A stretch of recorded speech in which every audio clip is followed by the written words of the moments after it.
morning. This is Business News coming to you live from our Redfield studio. My name is Mercy Dala. Shell Nigeria Exploration and Production Company Limited has partnered with 9 Nigerian banks to launch a $3 billion contract finance facility aimed at improving access to credit for indigenous oil and gas executing projects for the company.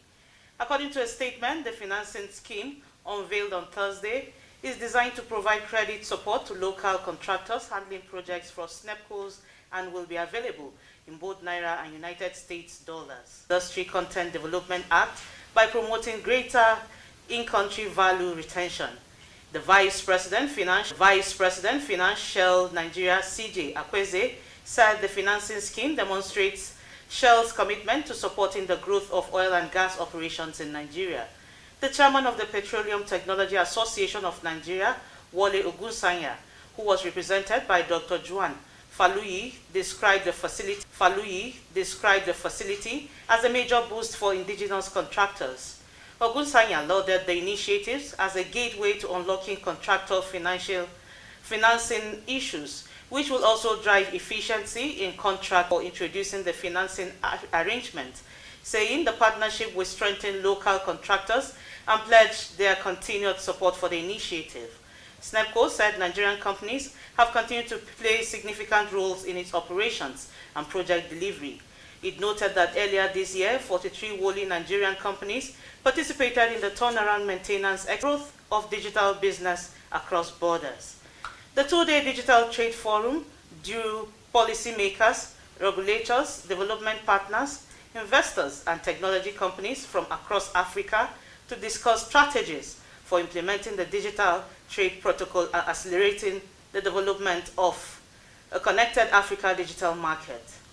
Addressing government officials, business leaders, investors, and technology entrepreneurs across Africa, the minister said the era when trade was defined mainly by ports, highways, and shipping routes was giving way to one driven increasingly by digital platforms and services.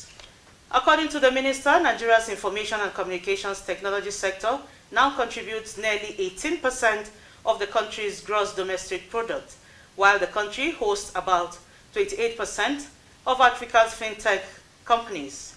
She added that with more than 60% of Nigerians under the age of 25, the country possesses one of the continent's largest pools of digital talent.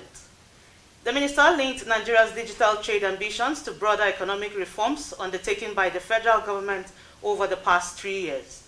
She noted that inflation, which stood above 33% 3 years ago, alongside foreign exchange distortions and declining capital inflows, had constrained investment.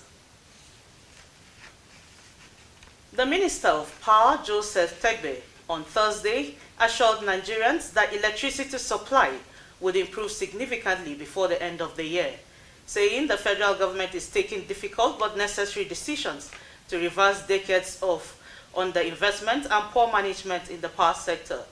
The minister also hinted at major policy decisions in the electricity sector, declaring that he was not afraid to make hard choices if they were required to deliver stable power to Nigerians.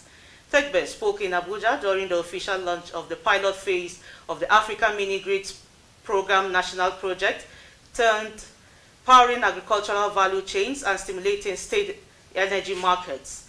The event, organized by the Rural Electrification Agency in partnership with the United Nations Development Programme and the Global Economic Facility, also marked the unveiling of 23 solar mini-grid projects across rural communities in Nigeria.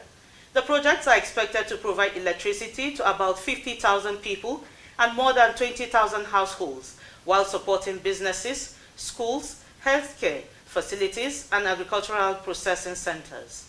Speaking on the federal government's effort to revive the pensions, while also improving service delivery, national security, and financial inclusion, the Minister of Communications, Innovations, and Digital Economy, Dr. Bosu Tijani, said this at the National Digital Alphanumeric Postcode System Workshop for ministries, departments, and agencies, as well as subnational governments at the Abuja Continental Hotel.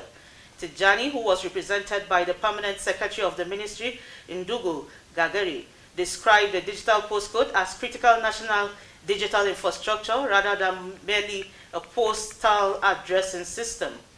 The minister said the initiative would only succeed through collaboration among ministries, departments and agencies, state governments, regulators and private sector stakeholders. He further described the system as one of the digital foundations needed to modernize governance, saying the future of governance is digital. The future of public service is data-driven. The future of national development is built on systems that are integrated, operational and citizen-centered.